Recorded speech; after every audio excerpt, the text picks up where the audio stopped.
Bismillahirrahmanirrahim. Alhamdulillahi Rabbil alamin. Wassalatu wassalamu ala sayyidina Muhammadin wa ala alihi wa ashabihi ajma'in. Amma ba'd. Assalomu alaykum va rahmatullohi ta'ala va barakatuh. Bismillahirrahmanirrahim. Ummatimiz tarixida ulug' insonlarning ismlari bor. Ular nafaqat bu ummatni tarixida, balki butun insoniyatning tarixida o'zlarining izlarini qoldirishgan.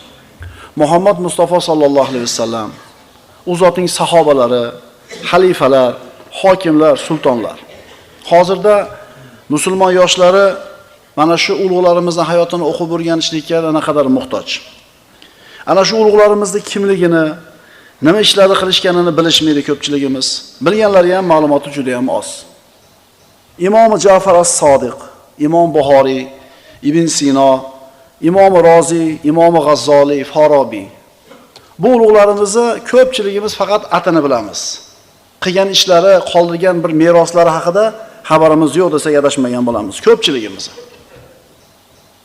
Endi mana shu ismi zikr qilingan kishilardan tashqari yana bir ulug' ajdodlarimiz borki, hatto ismlarini ham eshitmagandirmiz ayrimlarini. Ular Yusuf ibn Tashafiy, Abdul Qodir Jiloni, Fuzayl ibn Iyos, Imom Avzoiy. Bu ulug'larimizning ismlari, bu ulug'larimizning qilgan ishlari va martabalari yuqorida ismi zikr qilinganlardan kammas, ulug'ligi ozmas. Bu ulug'larimizning siratlarini, bosib o'tgan yo'llarini o'rganishimiz orqali ularni shu ulug'likka olib chiqqan, shu martabaga ko'targan yo'lni qanday bo'lganligini bilib olamiz. Birodarlar, siz bilan biz ummatimiz insoniyatning tarixida bir muddat, bir necha asrlar peshqadam bo'ldi, ilg'or bo'ldi. Ummatlarda imomi bo'ldi. Darslarimizdan ko'zlagan maqsadimiz mana shu ulug'larimizning hayotini o'rganib, yoshlarimizga tanishtirishlikki, shu o'rgangan ilmlari tufayli yana ummat takror ulug'likka qarab intilsin va boshqa ummatlarga peshvo imom bo'lsin.